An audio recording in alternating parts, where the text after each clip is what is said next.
नमस्कार। आज की क्लास में हम लोक प्रशासन के उद विकास का चतुर्थ चरण पढ़ेंगे, पहचान का संकट। 3 चरण पहले पढ़े थे हमने। पहला राजनीतिक प्रशासन विभाजन, राजनीतिक सिद्धांत का विकास। इस चरण में क्राइसिस ऑफ आइडेंटिटी के अंतर क्या था, पहचान का संकट क्या था कि सब्जेक्ट को एक पहचान खतरे में पड़ गई थी। इस चरण में राजनीतिक प्रशासन विभाजन को और प्रशासन के सिद्धांतों को नकारने के साथ ही लोक प्रशासन पर अपनी पहचान का संकट आ गया था। तो इस पर विद्वानों ने 2 तरीके की प्रतिक्रिया दी थी। लोक प्रशासन के वैज्ञानिकों ने 2 तरीके की प्रतिक्रिया दी थी। कुछ तो मूल सब्जेक्ट जो राजनीति विज्ञान था उसकी तरफ लौट गए,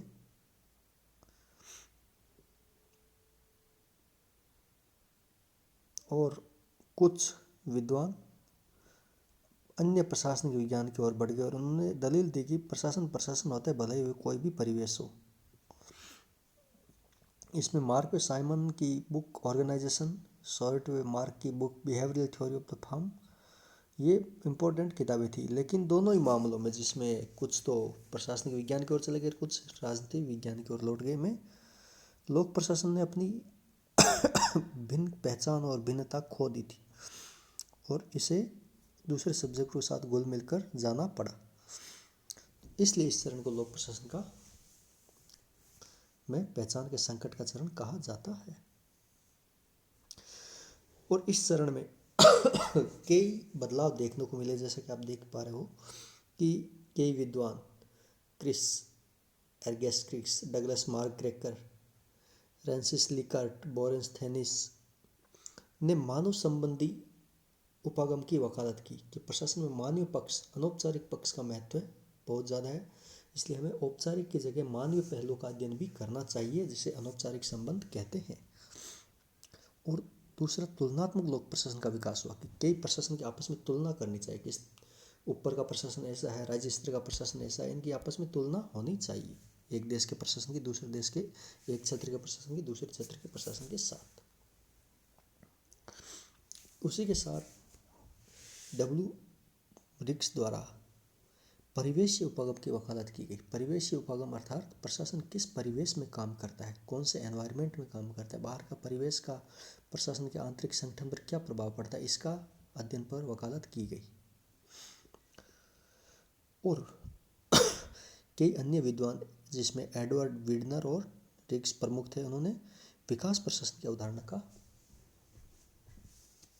विकसित किया। विकास प्रशासन अर्थात एक डेवलपमेंट एडमिनिस्ट्रेशन की प्रशासन आम लोगों के विकास, उनके जीवन स्तर को उच्चतर उठाने वाला होना चाहिए, लोगों के कल्याण से जुड़ा हुआ होना चाहिए। और इसी के साथ साथ प्रशासनिक विकास को भी ठोस रूप दिया गया और नव लोक प्रशासन का उदय हुआ। नव लोक प्रशासन, जिसमें आगे हम पढ़ेंगे कि नव लोक प्रशासन में क्या था, वो हम देखेंगे। तो ये पहचान का संकट चतुर्थ चरण था लोक प्रशासन के उद्भव का। इसी में आप लोक चयन उपागम और आलोचनात्मक परिप्रेक्ष्य का उदय हुआ। आगे जो अंतिम चरण था वो है लोक प्रशासन में लोक नीति परिप्रेक्ष्य, जो 1971 से अभी तक कंटिन्यू चल रहा है, पब्लिक पॉलिसी पर्सपेक्टिव। इस चरण में जैसा कि आप देख रहे हैं कि सब्जेक्ट का मुख्य विषय रहा था कि लोक नीति का विश्लेषण करना। लोक नीति अर्थात जो सरकार की नीतियाँ आम जनजीवन को प्रभावित करती है, आम लोगों को प्रभावित करती है, उनका विश्लेषण करना था। तो इसमें प्रशासनिक विद, नीति विज्ञान, राजनीतिक अर्थशास्त्र, नीति निर्माण, नीति के विश्लेषण से संबंधित क्षेत्रों में रुचि दिखलाने लगे थे। और लोक नीति उपागम को प्रशासनिक विश्लेषण में स्वीकार्यता मिली। क्यों मिली? क्योंकि राजनीतिक प्रशासन के द्विविभाजन के परंपरागत विचार को त्यागा जा चुका था और डेविड वाल्डो ने कहा कि राजनीतिक प्रशासन के बीच पृथक्करण एक घिसा पीटा मंच बन सकता है, इसलिए दोनों को एक अंतर्विषयक उपागम के रूप में पढ़ना चाहिए, दोनों सबको एक साथ मिलकर पढ़ना चाहिए, इंटरडिसिप्लिनरी सब्जेक्ट के रूप में पढ़ना चाहिए, जिसमें इकोनॉमी भी शामिल हो, आर्थिक परिवेश भी हो, सामाजिक परिवेश भी हो, राजनीतिक परिवेश भी शामिल हो। प्रशासन को ये सब विषय एक सहारा प्रदान करते हैं और इसी व्यापक परिप्रेक्ष्य में हम प्रशासन का अध्ययन कर सकते हैं। तो ये लोक नीति परिप्रेक्ष्य की मुख्य बात थी। जैसा कि रॉबर्ट टी गोल्बंस्की ने बोला था कि इसके उद्भव में 2 मुख्य विषय पर आधारित था। पहला ये था कि राजनीति और प्रशासन के सभी स्तरों पर व्याख्या, और दूसरा था कि संपूर्ण प्रशासन का कार्यक्रम रूपी चरित्र। तो इन दोनों ने क्या किया कि लोक प्रशासन में राजनीति या नीति निर्माण की प्रक्रिया और विशिष्ट लोक कार्यक्रमों की ओर ध्यान आकर्षित किया।